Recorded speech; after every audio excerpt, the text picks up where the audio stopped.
ಮಹಾದೇವಿ ಅಮ್ಮ ಶ್ರೀ ಚಕ್ರವಾಸಿನಿ. ಈಗ ಅವರಿಬ್ಬರಿಗೂ ಮದುವೆ ಆಗಿದೆ. ಇನ್ನೊಂದು ವರ್ಷದಲ್ಲಿ ಅವರಿಬ್ಬರಿಗೆ ಒಂದು ಮಗುನು ಹುಟ್ಟುತ್ತೆ. ಹಾಗೆ ಹುಟ್ಟುವಂತ ಮಗುನ ನೀನು ನನಗೆ ತಂದು ಕೊಡಬೇಕು. ಒಪ್ಲಿಲ್ಲ ಅಂತ ಅಂದ್ರೆ ದೇವು ಸಮುದ್ಯ ತಾನು ಮದುವೆ ಆಗೋಲ್ಲ. ಸಮುದ್ಯ ತಾನು ಮದುವೆ ಆಗಲಿಲ್ಲ ಅಂದ್ರೆ ಜಾಜಿ ಕ್ಷೇತ್ರ ದರ್ಶನ ಆಗೋದಿಲ್ಲ. ಕ್ಷೇತ್ರ ದರ್ಶನ ಆಗ್ಲಿಲ್ಲ ಅಂತ ಅಂದ್ರೆ ಅಪ್ಪ ಯಾಕೆಷ್ಟು ಗಾಬರಿ ಆಗಿದ್ದೀರಾ? ಏನಾಯ್ತು? ಸಮುದ್ಯತ ದೇವು ಮದುವೆ ಆಗ್ಬೇಕು ಅನ್ನೋದಾದ್ರೆ ನಿಮ್ಮಿಬ್ಬರಿಗೂ ಹುಟ್ಟೋ ಮಗುನ ಹುಟ್ಟಿದ ಕೂಡಲೇ ವಿರೂಪಾಕ್ಷ ಶಾಸ್ತ್ರಿಗಳಿಗೆ ಕೊಡ್ಬೇಕಂತೆ.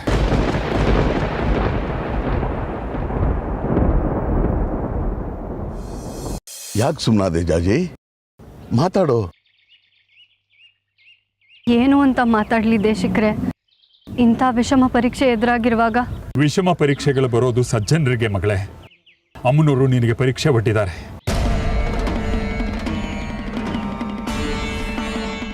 ನಿನಗೆ ನಿನ್ನ ವೈಯಕ್ತಿಕ ಹಿತಾಸಕ್ತಿ ಮುಖ್ಯನೋ ಅಥವಾ ಅಮ್ಮನವ್ರ ಕೆಲಸವ ಮುಖ್ಯನೋ ಅನ್ನೋ ಪರೀಕ್ಷೆ. ಅಂದ್ರೆ ನಿಮ್ಮ ಮಾತಿನ ಅರ್ಥ ಏನಪ್ಪ? ನನ್ನ ಮಗುನ್ ನನ್ನ ಹತ್ರ ಇಟ್ಕೊಳ್ಳೋದು ನನ್ನ ವೈಯಕ್ತಿಕ ಹಿತಾಸಕ್ತಿನ? ಅದ್ ನನ್ನ ಸ್ವಾರ್ಥ ಆಗುತ್ತಾ? ಅಮ್ಮನವ್ರ ಕೆಲಸ ಬಿಟ್ಟು ಎಲ್ಲವೂ ಸ್ವಾರ್ಥವೇ. ಅಂದ್ರೆ ನನ್ನ ಮಗುನ ವಿರೂಪಾಕ್ಷ ಶಾಸ್ತ್ರಿಗಳಿಗೆ ಕೊಟ್ಬಿಡು ಅಂತೀರಾ? ಅದು ಬಿಟ್ಟು ಬೇರೆ ದಾರಿ ಇಲ್ಲ ಮಗಳೇ.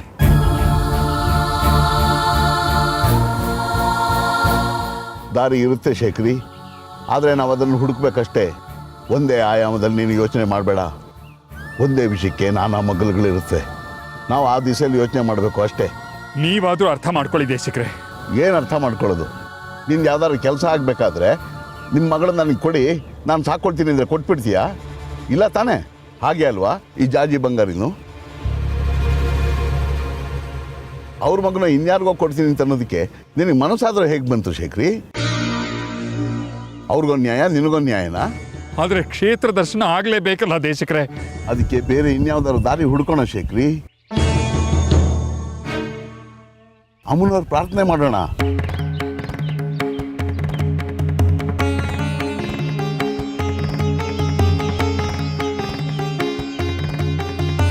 ಅದು ಬಿಟ್ಟು ಆ ಕುತಂತ್ರಿ ವಿರೂಪಾಕ್ಷ ಶಾಸ್ತ್ರಿಗಳ ಮೋಸಕ್ಕೆ ಬಲಿಯಾಗೋದು ಬೇಡ.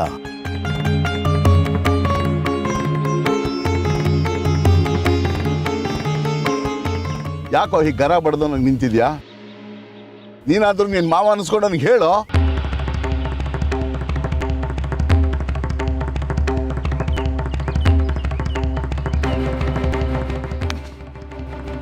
ಇಲ್ಲ, ಇದಕ್ಕೆ ನಾನು ಒಪ್ಪಲ್ಲ. ನಮ್ಮ ಮಗು ನಮ್ಮ ಜೊತೆನೇ ಇರಬೇಕು.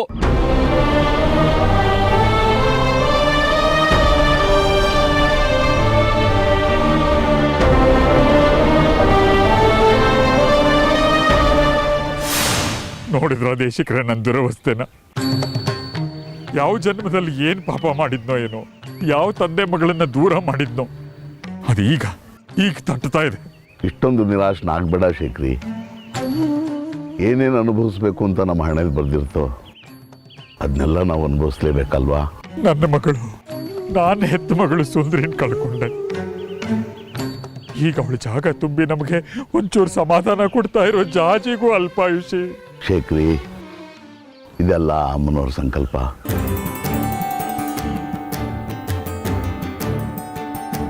ಲೋಕ ಕಲ್ಯಾಣಕ್ಕಾಗಿ ಏನೇನು ಮಾಡಬೇಕು ಅಂತ ಅವ್ರು ಅಂದ್ಕೊಂಡಿದ್ದಾರೋ ಅದೇ ಆಗಬೇಕಲ್ವಾ? ಇಷ್ಟಕ್ಕೂ ಈ ಕಷ್ಟ ಯಾರನ್ನು ಬಿಟ್ಟಿದೆ ಹೇಳು? ಅಂತಹ ಪರಮಾತ್ಮನಿಗೆ ಕಷ್ಟಗಳು ತಪ್ಪಲಿಲ್ಲ. ಇನ್ನು ನಾವು ಹನುಮಾನವರು ನಮ್ಮನ್ನು ಬಿಡುತ್ತಪ್ಪ?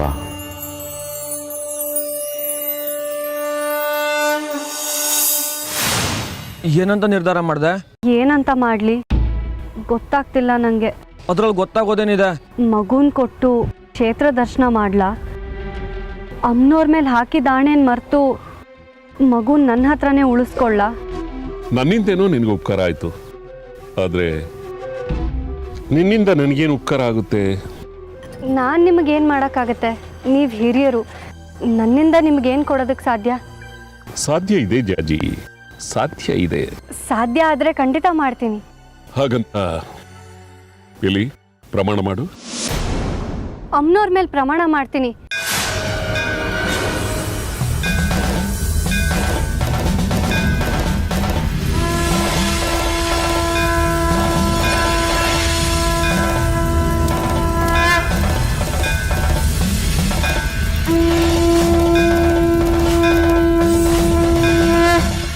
ಕ್ಷೇತ್ರ ದರ್ಶನ ಆಗದೇ ಇದ್ರೂ ಪರವಾಗಿಲ್ಲ, ನನ್ನ ಮಗು ನಾನು ಯಾರಿಗೂ ಕೊಡಲ್ಲ. ಹಾಗಿದ್ರೆ ಕ್ಷೇತ್ರ ದರ್ಶನ ಆಗಲ್ಲ ಕಣೋ ಬಂಗಾರಿ. ಪರವಾಗಿಲ್ಲ, ನೆನಪಿದೆಯಾ ನಿಂಗೆ ಶ್ರೀಮತಿ ಅವ್ರು ಹೇಳಿದ್ದು? ನಮ್ಗೆ ಹುಟ್ಟೋ ಮಗು ಅಸಾಧಾರಣವಾದದ್ದಂತೆ. ಅದಕ್ಕೆ ಅಲ್ವಾ ಮೇಷ್ಟ್ರ ನಮ್ಮ ಕೈಯಲ್ಲಿ ಅಷ್ಟೊಂದು ವ್ರತಗಳನ್ನ ಮಾಡಿಸಿದ್ದು. ಏನೇ ಕಷ್ಟ ಎದುರಾದ್ರೂ ಅದನ್ನ ನಿಷ್ಠೆಯಿಂದ ಪೂರೈಸಿದ್ದು. ಅದು ಗೊತ್ತಾಗೇನೆ ಶಾಸ್ತ್ರಿಗಳ ಮಗುನ್ ಕೇಳ್ತಿರೋದು ಅನ್ಸುತ್ತೆ. ಇದಕ್ಕೆ ನಾನು ಒಪ್ಪಲ್ಲ ಜಾಜಿ, ನಾನು ಮಗುನ್ ಕೊಡ್ತಾ ಇಲ್ಲ ಅಷ್ಟೇ.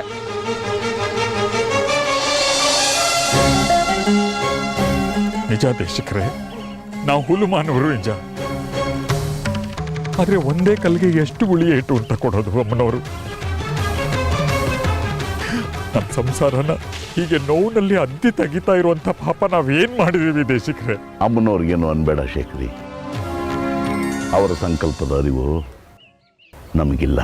ಆದ್ರೆ ಆ ತಾಯಿ ನಮಗ್ ಕೊಡ್ತಾ ಇರೋ ನೋವಿನ ಉರಿ ನಮಗೇ ತಡ್ತಾ ಇದೆಯಲ್ಲ ದೇಶಿಕರೇ. ನನ್ನ ಹಾಗೆ ನನ್ನ ಮಗಳ ಪ್ರಾಣ ಉಳಿಬೇಕಾದ್ರೆ ಅವಳು ತನ್ನ ಮಗುನ ತ್ಯಾಗ ಮಾಡ್ಬೇಕಂತೆ. ಎಂಥ ವಿಪರ್ಯಾಸ! ಸಾವೇ ದೊಡ್ಡ ದುರಂತ, ಸಂಕಟ. ಆ ಸುಳಿವು ಮೊದಲೇ ಸಿಕ್ಕೋದು ಇನ್ನೂ ದೊಡ್ಡ ದುರಂತ.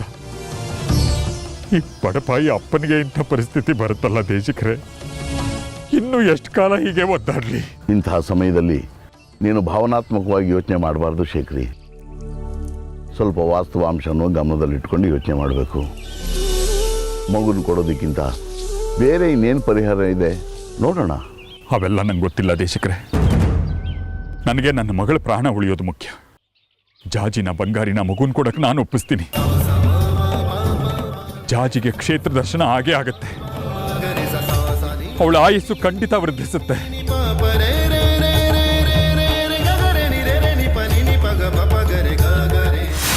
ಮಾತಾಡೋ ಜಾಜಿ, ನಾನು ನಿನ್ನ ಹತ್ರನೇ ಮಾತಾಡ್ತಿರೋದು. ಯಾಕೆ ಹಿಂಗೆ ಮೌನವಾಗಿದ್ಯಾ? ನಮಗೆ ಕ್ಷೇತ್ರ ದರ್ಶನ ಆಗಿಲ್ಲ ಅಂದ್ರೂ ಪರವಾಗಿಲ್ಲ, ನಾನಂತೂ ಮಗುನ ಕೊಡೋದಕ್ಕೆ ಒಪ್ಪಲ್ಲ. ನಡಿ ಚಕ್ರಾಪುರಿ ಹೋಗೋಣ.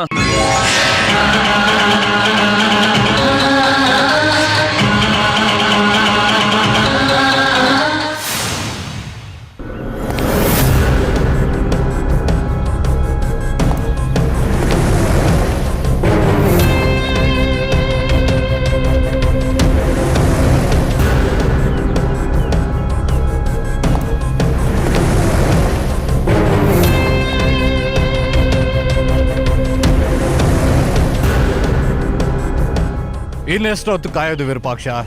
ನಡಿ ಹೊರಡೋಣ. ಇರು ಕಡ್ಗಿ, ಸ್ವಲ್ಪ ಕಾಯೋಣ. ಸಮಯ ಮೀರ್ತಾ ಇದೆ, ಕೆಲ್ಸ ಆಗಿಲ್ಲ. ಹಾಗೆ ಆಗುತ್ತೆ. ನಾವ್ ಅಂದ್ಕೊಂಡಿದ್ದ ಕೆಲಸ ಹಾಗೆ ಆಗುತ್ತೆ. ಸ್ವಲ್ಪ ತಾಳ್ಮೆ ಇರ್ಲಿ. ನನಗೆ ಆ ನಂಬಿಕೆ ಇಲ್ಲ ವಿರೂಪಾಕ್ಷ.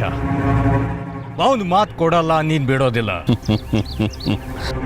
ಅವನಿಗೆ ಮಾತು ಕೊಡದೆ ಬೇರೆ ದಾರಿನೇ ಇಲ್ಲ ಖಡ್ಕಿ. ಇಲ್ಲಿ ಬಂದು ಅವನು ಮಾತು ಕೊಡ್ತಾನೆ ಅಂತ ಕಾಯ್ತಾ ಕೂರೋದು ವ್ಯರ್ಥ. ನಡಿ ಹೊರಡೋಣ. ನನ್ನ ಲೆಕ್ಕಾಚಾರ ಯಾವತ್ತೂ ತಪ್ಪೋದಿಲ್ಲ ಖಡ್ಕಿ. ಯಾಕಿವತ್ತು ಹೀಗಾಗ್ತಾ ಇದೆ ಅಂತ ಗೊತ್ತಾಗ್ತಾ ಇಲ್ಲ. ಏನೇ ಇರಲಿ, ಶೇಖರಿಗೆ ಜಾಜಿಗೆ ನಾನು ಹೇಳಿದ್ದನ್ನು ಒಪ್ಕೊಳ್ಳದೆ ಬೇರೆ ವಿಧಿನೇ ಇಲ್ಲ. ಯಾಕೆಂದ್ರೆ ಜಾಜಿ ತಲೆ ಮೇಲೆ ಸಾವಿನ ಕತ್ತಿ ತೂಗ್ತಾ ಇದೆ. ಇದು ಶೇಖರಿಗೂ ಗೊತ್ತಿದೆ.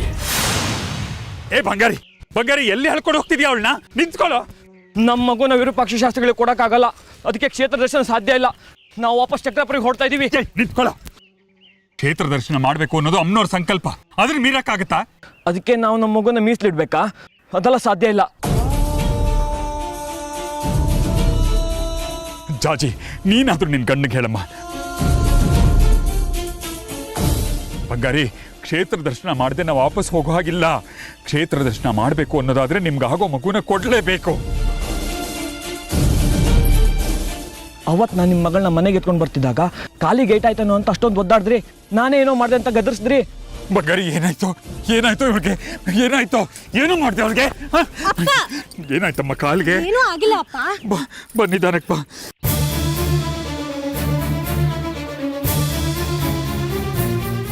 ಇವತ್ತು ನಿಮ್ಮ ಮಗಳ ಕೈ ಹಿಡಿದು ಕರ್ಕೊಂಡು ಬರ್ತಿದ್ರೆ ಯಾಕೋ ಎಳ್ಕೊಂಡು ಹೋಗ್ತಿದ್ಯಾ ಅಂತ ನನ್ನೇ ಬೈತಿದ್ದೀರಾ. ಅಂದ್ರೆ ನಿಮ್ಮ ಮಗಳಿಗೆ ಸ್ವಲ್ಪ ನೋವಾದ್ರೂ ನೀವು ಸಹಿಸಲ್ಲ. ಹಾಗಿರುವಾಗ ನನ್ನ ಮಗುನ ಇನ್ಯಾರಿಗೂ ಕೊಡು ಅಂತ ಕೇಳೋ ಹೋಗಿ ನಿಮ್ಗೆ ಹೇಗಿರುತ್ತೆ?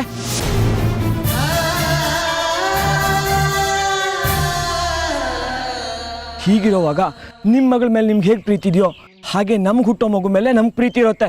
ಅರ್ಥ ಮಾಡ್ಕೊಳ್ಳಿ. ಬಂಗಾರಿ, ಈ ವಿಷಯದಲ್ಲಿ ನಾನು ಬಲವಂತ ಮಾಡಬೇಡಿ. ನಮ್ಮ ಮಗುನ ಯಾರಿಗೂ ಕೊಡೋಕೆ ಸಾಧ್ಯ ಇಲ್ಲ.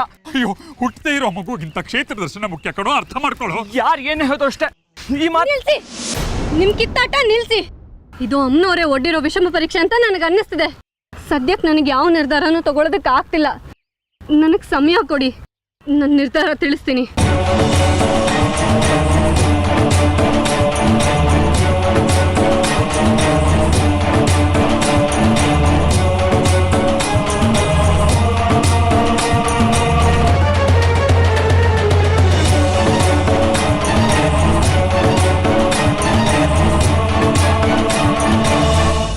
ಜಾಜಿನ ಒಪ್ಸಿ ಕರ್ಕೊಂಡು ಬಂದೇ ಬರ್ತಾನೆ. ನಮ್ಮ ಷರತ್ತಿಗೆ ಖಂಡಿತ ಒಪ್ತಾನೆ ಅವನು. ಸರಿ ಬರಲಿ, ಒಪ್ಕೊಳ್ಳಿ. ಅವ್ರು ಬಂದಾದ್ಮೇಲೆ ನೋಡ್ಕೊಳ್ಳೋಣ. ಅವ್ರಿಗೆ ನಮ್ಮ ಅಗತ್ಯ ಇದೆ ಅನ್ನೋದಾದ್ರೆ ಬಂದೇ ಬರ್ತಾರೆ.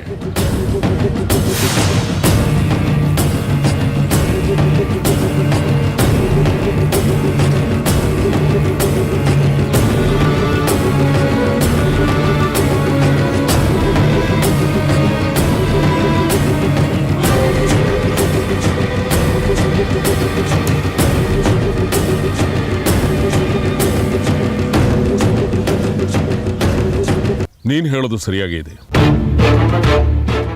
ನಾವಾಗೆ ಅವ್ರಿಗೋಸ್ಕರ ಕಾಯ್ತಾ ಕೂತ್ಕೊಂಡ್ರೆ ನಮ್ಮ ಬಗ್ಗೆ ಅವ್ರಿಗೆ ಸದರ ಹುಟ್ಟುಬಿಡುತ್ತೆ.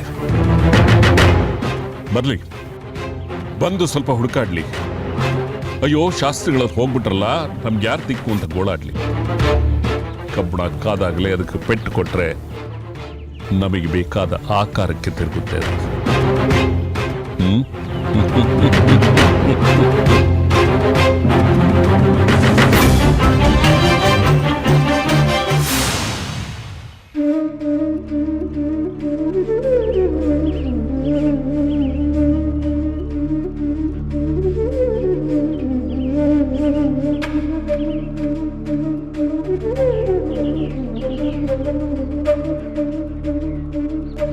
ನೀನು ಆ ಮಹಾತಾಯಿ ಕೃಪೆಗೆ ಪಾತ್ರಳಾದವಳು. ತಾಯಿ ಆ ಜವಾಬ್ದಾರಿನ ನಿನ್ನ ಹೆಗಲ ಮೇಲೆ ಹೊರಿಸಿದ್ದಾರೆ ಅಂದರೆ ನೀನು ಮೈಮರಿಬಾರ್ದಲ್ವಾ? ಸುಖ ವೈಭೋಗಕ್ಕೆ ಆಸೆ ಪಡೋದು ಜನಸಾಮಾನ್ಯರ ಸಹಜ ಗುಣ. ಆದರೆ ನೀನು ಎಲ್ಲರಲ್ಲಿ ಒಬ್ಳಲ್ಲ. ನಿನ್ನ ಬದುಕಿನ ಕಾರಣನೇ ಬೇರೆ. ಬೇರೆಯವರಂತೆ ನೀನು ಬದುಕಿದ್ರೆ ನಿನ್ನ ಬದುಕಿನ ಸಾರ್ಥಕತೆ ಆಗೋದಿಲ್ಲ. ನೀನು ವ್ಯರ್ಥ ಕಾಲಹರಣ ಮಾಡೋ ಹಾಗಿಲ್ಲ. ಸಂಸಾರ ಸುಖದಲ್ಲಿ ಅಮ್ಮನವ್ರನ್ನ ಮರೆಯೋ ಹಾಗಿಲ್ಲ.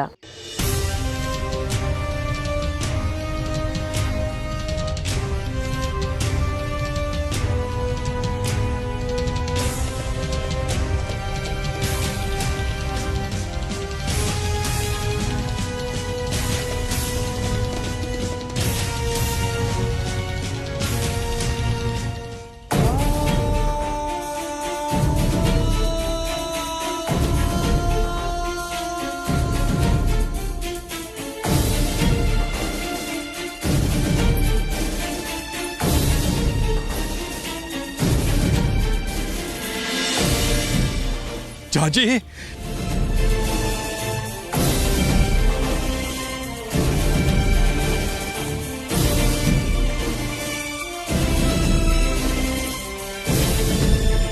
ಮಗುನ್ ಕೊಡೋದಕ್ಕೆ ನಾನು ಒಪ್ಕೊಂಡಿದ್ದೀನಿ.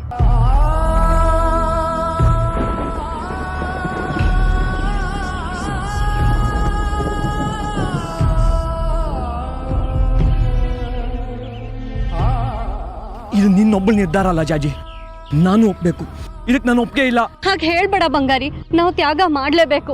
ನಾಳೆ ಹುಟ್ಟೋ ಮಗುನ ನಮ್ಮ ಕೈಲಿ ಉಳಿಸ್ಕೊಳ್ಳೋ ಶಕ್ತಿನೂ ಇಲ್ಲದೆ ಹೋಗ್ಬೋದಲ್ವಾ? ಇದು ಅಮ್ಮನವ್ರ ಸಂಕಲ್ಪ.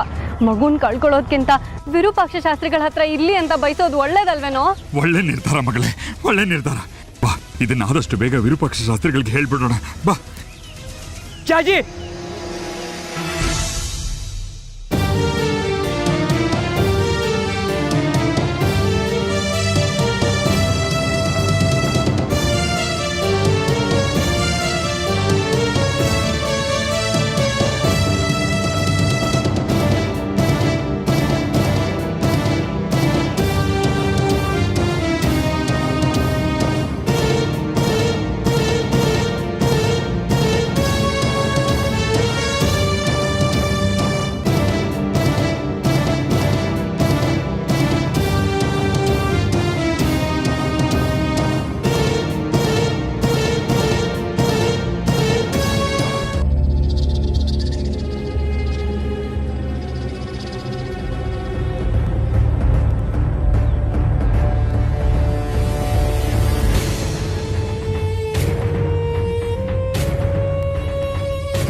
ಕಡ್ಕೆ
ಕ್ಷಮಿಸಿ ಯಜಮಾನ್ರೆ, ತಪ್ಪಾಯ್ತು.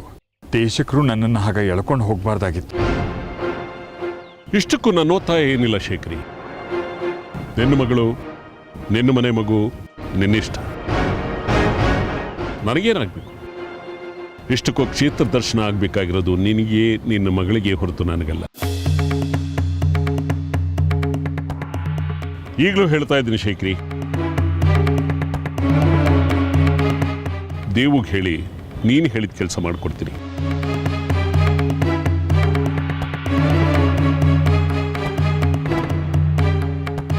ಆದರೆ ಎಲ್ಲ ಧರ್ಮಾರ್ಥನೇ ಆಗಬೇಕು ಅಂದ್ರೆ ಹೇಗೆ ಹೇಳು? 100 ಉಪಕಾರ ಬಿಟ್ಟಿ ಮಾಡಿ ಒಂದು ಸಹಾಯಕ್ಕೆ ಪ್ರತ್ಯುಪಕಾರ ಕೇಳಿದ್ರೆ ಆಗೋದಿಲ್ಲ ಅಂದ್ರೆ ಹೇಗೆ ಶೇಖರಿ? ಹಾಗೇನಿಲ್ಲ ಶಾಸ್ತ್ರಿಗಳೇ, ತಾವು ಹೇಳಿದ ಷರತ್ತಿಗೆ ನಾನು ಮಾತ್ರ ಅಲ್ಲ, ನನ್ನ ಮಗಳನ್ನು ವಾಪಸ್ ಕರ್ಕೊಂಡು ಬಂದಿದ್ದೀನಿ.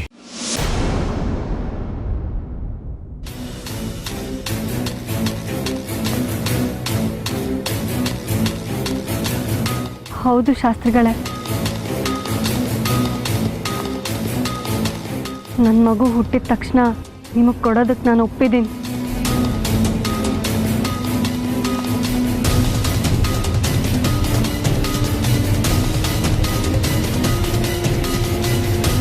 ಒಳ್ಳೇದು. ಹಾಗಿದ್ರೆ ಮುಂದಿನ ಕಾರ್ಯ ನೆರವೇರಿಸಬಹುದಲ್ವಾ ಯಜಮಾನ್ರೆ? ತಾಳ್ಮೆ ಶೇಖರಿ, ತಾಳ್ಮೆ. ಮೊದಲಾಗಿದ್ದಿದ್ರೆ ನೀನು ಒಂದು ಮಾತಿಗೇನೆ ನಾನು ನಿನ್ನ ಜೊತೆ ಬರ್ತಾ ಇದ್ದು ಏನು. ಆದರೆ ಈಗ ಹಾಗಲ್ಲ. ನನ್ನ ಮಾತನ್ನು ನಡೆಸ್ಕೊಡೋದಕ್ಕೆ ಎಷ್ಟೊಂದು ಮೀನಾ ಮೇಷ ಎಣಿಸ್ಬಿಟ್ಟೆ ಅಂತ ನನಗೆ ಚೆನ್ನಾಗಿ ಗೊತ್ತಿದೆ. ಈಗ ಕೆಲಸ ಆದಮೇಲೆ ನನ್ನ ಮಾತನ್ನು ನಡೆಸ್ಕೊಡ್ತೀಯಾ ಅಂತ ಹೇಗೆ ನಂಬೋದು? ಅದಕ್ಕೆ ಜಾಜಿಗೆ ಮಗು ಹುಟ್ಟಿದ ತಕ್ಷಣ ಅದನ್ನು ವಿರೂಪಾಕ್ಷ ಶಾಸ್ತ್ರಿಗಳ ಸುಪರ್ದಿಗೆ ಒಪ್ಪಿಸ್ತೀನಿ ಅಂತ ಹೇಳಿ ಒಂದು ಪತ್ರದಲ್ಲಿ ಬರ್ತಿದ್ದೀನಿ. ಅದಕ್ಕೆ ಸಹಿ ಮಾಡಿಕೊಡು.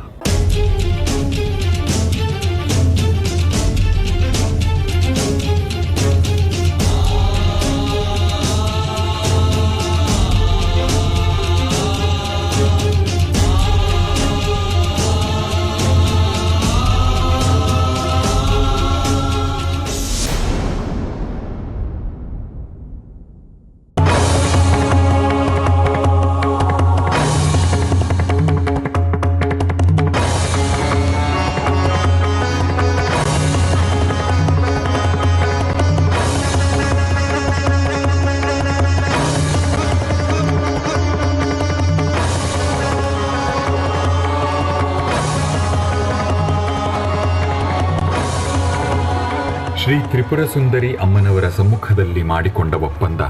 ತ್ರಿಪುರ ಸುಂದರಿ ಅಮ್ಮನವರ ದೇವಸ್ಥಾನದಲ್ಲಿ ಪ್ರಸಾದ ಮಾಡುವ ನಾನು, ಅಂದರೆ ಶಂಕರ ಶಾಸ್ತ್ರಿಯವರ ಪುತ್ರ ಶೇಖರ ಶಾಸ್ತ್ರಿಯಾದ ನಾನು ಮತ್ತು ನನ್ನ ಮಗಳಾದ ಜಾಜಿ, ಧರ್ಮದರ್ಶಿಗಳಾದ ಶ್ರೀ ವಿರೂಪಾಕ್ಷ ಶಾಸ್ತ್ರಿಗಳ ಕರಾರಿಗೆ ಒಪ್ಪಿ ನನ್ನ ಮಗಳಾದ ಜಾಜಿಗೆ ಹುಟ್ಟುವ ಮಗುವನ್ನು ಹುಟ್ಟಿದ ಮರುಕ್ಷಣವೇ ಶ್ರೀ ವಿರೂಪಾಕ್ಷ ಶಾಸ್ತ್ರಿಗಳಿಗೆ ಮನಪೂರ್ವಕವಾಗಿ ಹಸ್ತಾಂತರಿಸಲು ಒಪ್ಪಿ ಸಹಿ ಮಾಡಿರುತ್ತೇವೆ.